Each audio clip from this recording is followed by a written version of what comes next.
देखिए last class में जो हमने लॉरेंज का सूत्र निकाला था, वो सूत्र जो था आपके क्या था, एन स्क्वायर बराबर 1+1/ε0 के एन के E square upon M E कोष्टक में ओमेगा के square minus omega square minus iota G की ओमेगा। देखो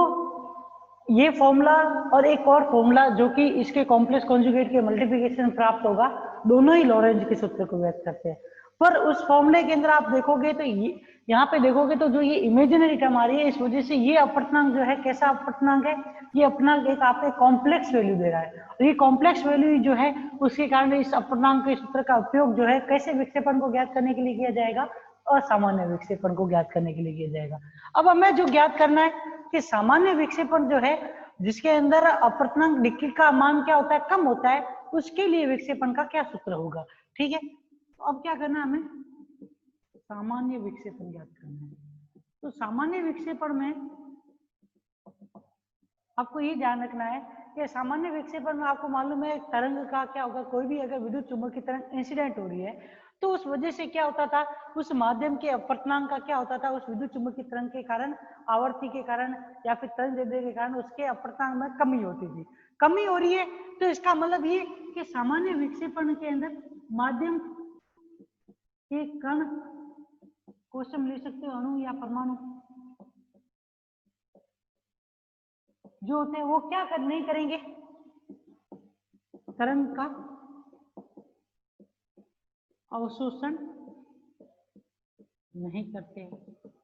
जब ये तरंग का अवशोषण नहीं करेंगे तो उस कंडीशन के अंदर आप लोगों को ये ध्यान रखना है कि जो इसका अवमंदन गुणांक वाला टर्म है, ये इसका मान क्या हो जाएगा, नगण्य हो जाएगा। या फिर आप ये कह सकते हो कि जो ये अलग अलग आवर्ती की, एक तो विद्युत चुंबकीय तरंग और दूसरा जो कि आपके माध्यम के कण ऑसिलेशन कर रहे हैं, इन दोनों, ये दोनों का मान भी क्या होगा, अलग अलग होगा, भिन्न भिन्न होगा। मतलब आपको ये ध्यान रखना है कि ओमेगा के एन ओमेगा का मान भी क्या होगा, बहुत अलग होगा। जब तक ये अवशोषण नहीं करेगा तब तक इनका मान क्या होगा, अलग होगा, या फिर ये कह सकते हो भिन्न हो सकता है ना, समान तो नहीं होगा। ठीक है, तो उस कंडीशन के अंदर ये जो टर्म होती है ओमेगा के स्क्वायर माइनस ओमेगा स्क्वायर, ये क्या होती है, वेरी वेरी ग्रेटर देन होती है किससे, आयोटा जी की ओमेगा। जब क्या नहीं हो, अवशोषण नहीं हो उस कंडीशन में। क्योंकि सामान्य विक्षेपण में आप देखते हो तो dn बाई डी लैम्बडा या फिर dn बाई डी ओमेगा कुछ भी ज्ञात करो, दोनों ही कंडीशन के अंदर क्या होगा, आपके अवशोषित, जब भी तरंग का अवशोषण नहीं होगा, तरंग का अवशोषण नहीं होगा तो उस वजह से इसका क्या होगा, अपवर्तनांक डिक्रीज हो जाएगा। जब ये वैल्यू ओमेगा के square minus omega square is very very greater than iota G के ओमेगा से, तो इस इक्वेशन नंबर, ये जो आपकी कौन सी इक्वेशन थी, 19 थी, तो इक्वेशन नंबर 19 से अपवर्तनांक क्या होगा, एन स्क्वायर बराबर 1+1/ε0 समेशन के एन के E square upon M E पोस्टर में क्या आ जाएगा, ओमेगा के स्क्वायर माइनस ओमेगा। ठीक, ये वैल्यू आ जाएगी। अब ये जो अपवर्तनांक का सूत्र है, ये आपके किसके, कैसे विक्षेपण को प्रदर्शित करेगा, सामान्य विक्षेपण को, क्योंकि इसमें देखो ओनली फॉर रियल टर्म्स है, तो डिक्रीमेंट होने की जो संभावना है वो यहां से हम क्या कर सकते हैं, ज्ञात कर सकते हैं। दूसरी चीज ये कि अब इस फॉर्मूले की सहायता से आपको किसका मान भी ज्ञात करना पड़ेगा, कोशी के सूत्र और सेलमियर के सूत्र की भी क्या करनी पड़ेगी, की भी व्युत्पत्ति करनी पड़ेगी। क्योंकि इन दोनों फॉर्मूलों की सहायता से भी हम क्या कर सकते हैं, सामान्य विक्षेपण का क्या कर सकते हैं, मान ज्ञात कर सकते हैं, या सामान्य विक्षेपण की कंडीशन में अपवर्तनांक का क्या मान है वो हम ज्ञात कर सकते हैं। तो ये वाला फॉर्मूला, जो ये इक्वेशन नंबर आप लोगों के आगे लास्ट जो इक्वेशन निकली थी 21-22 के बाद में, ये 23, ये इक्वेशन नंबर 23 किसको प्रदर्शित करेगी, सामान्य विक्षेपण को। अब इसके अंदर आगे की तरफ बढ़ते हुए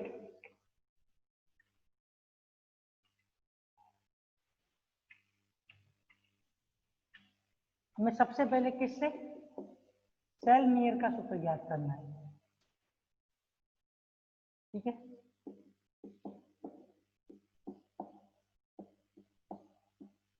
अब देखो कि ओमेगा और फ्रीक्वेंसी के मध्य रिलेशन जो होता है वो क्या होता है। ओमेगा को एक तो आप 2π/T से लिख सकते हो, और प्रति सेकंड जो चक्रों की संख्या होती है वो किसको प्रदर्शित करती है, आवृत्ति को प्रदर्शित करती है। तो यहां से एक और फॉर्मूला इसका क्या बन जाएगा, 2πν। और फ्रीक्वेंसी, ये तो कोणीय आवृत्ति और ये फ्रीक्वेंसी जो प्रति सेकंड ऑसिलेशन है, इसके बीच में और तरंग दैर्ध्य के मध्य रिलेशन जो होता है म्यू बराबर क्या होता है, c/λ होता है। तो यहां से म्यू बराबर c/λ मान रखोगे तो ओमेगा का मान क्या मिल जाएगा, 2π c/λ आ गया। ठीक है, उसी तरीके से ओमेगा के है, उसके लिए भी क्या होगा मान, ओमेगा नॉट। ओमेगा नॉट तो क्या है, मुक्त अवस्था के अंदर अगर कोई विद्युत चुम्बकीय तरंग गति कर रही है तो उसके लिए जो कोणीय आवृत्ति होगी वो होगी, तो ये 2π/c/λ नॉट के रूप में लिखी जाएगी। लेकिन यहाँ पे आप लोगों के ऊपर जो पास में जो पार्टिकल है वो उनके अंदर जो अणुओं की जो ऑसिलेशन है वो क्या एक समान आवृत्ति के साथ में उनका ऑसिलेशन नहीं हो रहा है।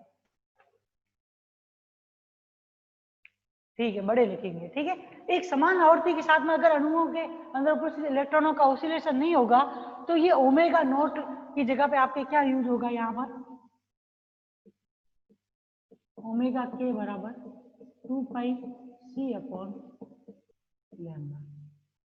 अब आपके पास में एक तो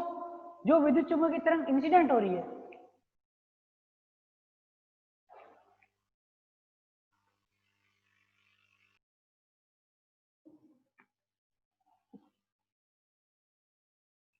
ओमेगा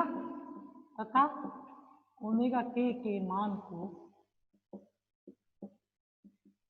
इक्वेशन नंबर 23 में रखने पर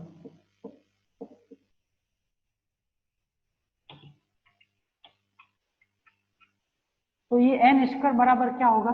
n स्क्वायर इक्वल्स टू 1 + 1/ε0 के n के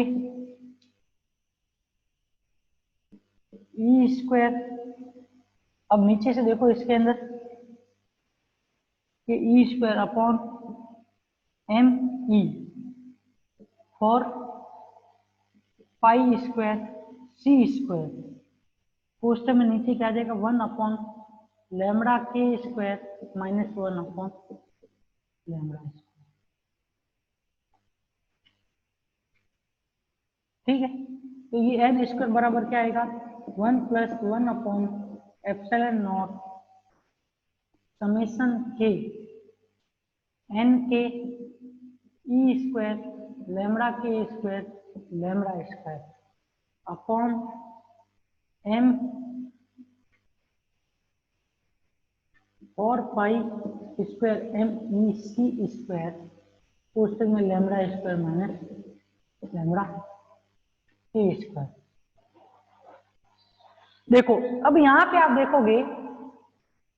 तो इसके अंदर यह वैल्यू और इन सब को आप किसके रूप में, कांस्टेंट के रूप में व्यक्त कर सकते हो, ए के रूप में। जब इसको कांस्टेंट के रूप में लिखोगे क्योंकि देखो आपतित होने वाली विद्युत चुम्बकीय तरंग है उसकी वेवलेंथ जो है वो बदल सकती है। ठीक है, और ये जो लैम्ब्डा के है ये तो क्या है, जो माध्यम है उसके कणों का ऑसिलेशन है वो तो क्या रहेगा, फिक्स रहेगा, वो नहीं बदलेगा। तो बदलने वाली वैल्यू एक तो क्या है आपके पास में ओनली फॉर ओनली ये लैम्ब्डा, क्योंकि जो विद्युत चुम्बकीय तरंग आप किसी भी माध्यम गैसीय मीडियम के ऊपर इंसिडेंट कर रहे हो, क्या पता आपने पहले टाइम जो विद्युत चुम्बकीय तरंग इंसिडेंट की उसकी तरंग दे दी और दूसरी टाइम आप वापस मान लो कि अगर एक और ऐसा ही एक्सपेरिमेंट करो जिसमें आप एक और विद्युत चुम्बकीय तरंग को इंसिडेंट करो तो दोनों ही कंडीशन में हमेशा विद्युत चुम्बकीय तरंग की तरंग दैर्ध्य समान रहो ऐसा जरूरी नहीं है। लेकिन आपने जो मीडियम लिया है उस मीडियम के कणों या अणुओं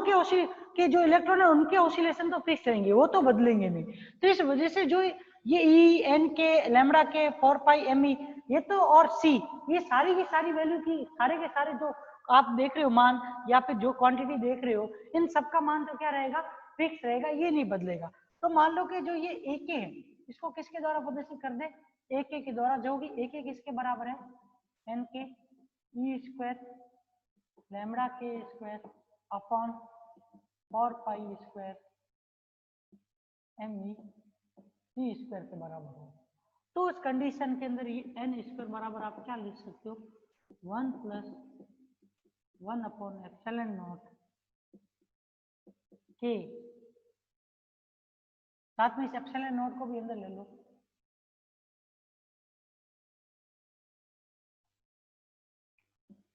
ए k lambda square upon lambda k का lambda square minus lambda k का स्क्वायर।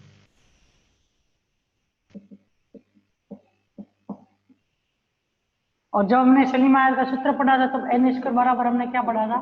1 प्लस ए lambda square upon lambda square minus lambda naught,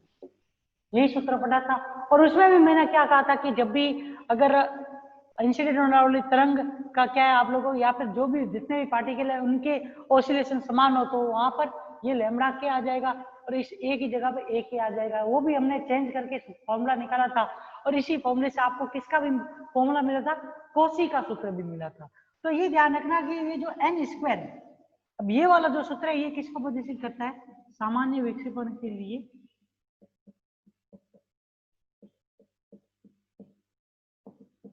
किसका सूत्र है, के लिए शेल-मिलर का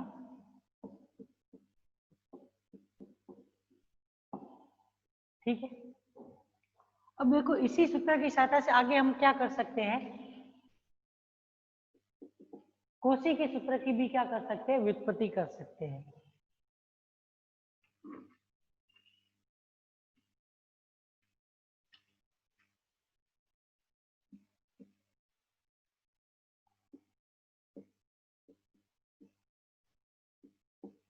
कोसी का सूत्र देखो एन स्क्वायर बराबर 1 प्लस समेशन के, यहां से आप क्या कर लो, लैम्बडा स्क्वायर माइनस लैम्बडा के स्क्वायर,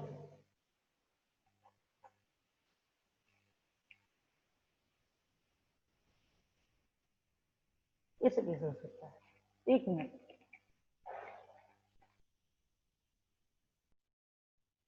देखो के यहां से ए लैम्बडा स्क्वायर, नीचे आप लैम्बडा स्क्वायर को कॉमन लोगे तो 1 माइनस लैम्बडा के और स्क्वायर लैम्बडा स्क्वायर, तो ये एन स्क्वायर बराबर क्या प्राप्त हो जाएगा, 1 बराबर मोड ऑफ के ए के अपॉन 1 माइनस लैम्बडा के होल स्क्वायर। तो ये एन स्क्वायर बराबर क्या आ जाएगा, 1 plus summation of k a k कोष्टक में 1 माइनस लैम्बडा के का स्क्वायर अपॉन लैम्बडा स्क्वायर की पावर माइनस के 1। अब इसका आगे क्या करोगे, द्विपद प्रमेय से विस्तार करोगे, किससे, द्विपद प्रमेय से विस्तार करने पर, तो द्विपद प्रमेय से विस्तार करोगे तो एन स्क्वायर बराबर क्या आ जाएगा आगे,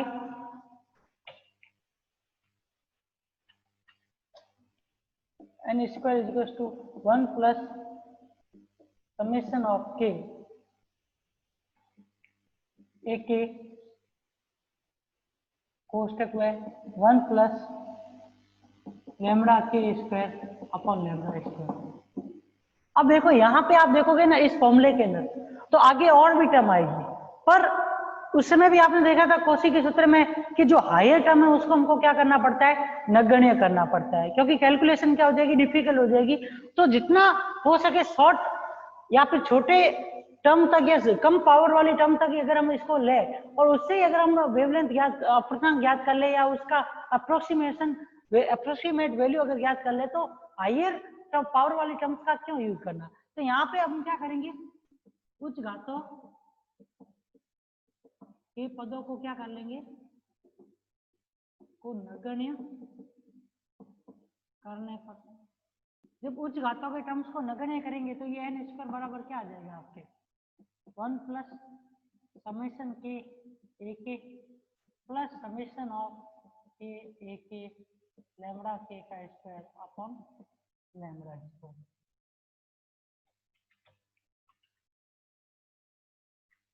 अब यहां से 1 प्लस समेशन ऑफ के को क्या लिखे, अगर ए डैश के रूप में लिखे, और summation of A k lambda के स्क्वायर को अगर हम बी डैश के रूप में लिखे, तो ये एन स्क्वायर किसके बराबर आ जाएगा, A dash plus B dash upon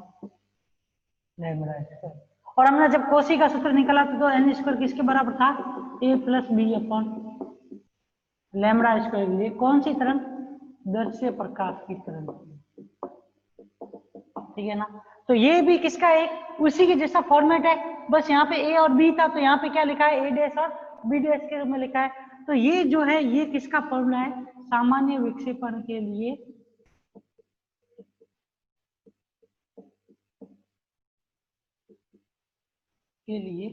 Koshi का सूत्र, ठीक है।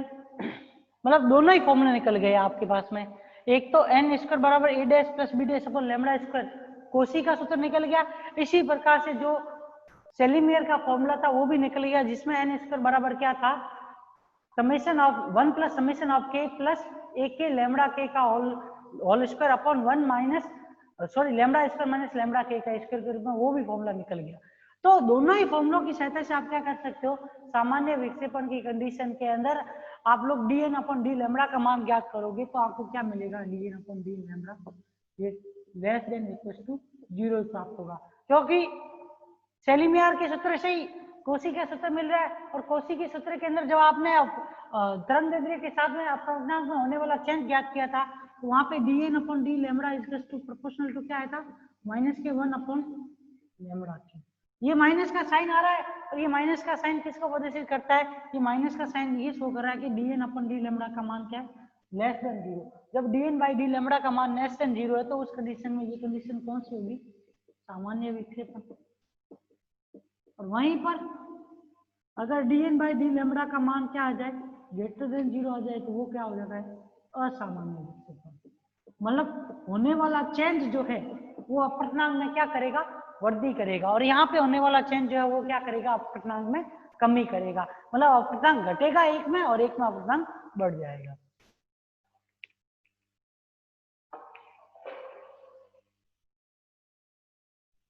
अब देखो एक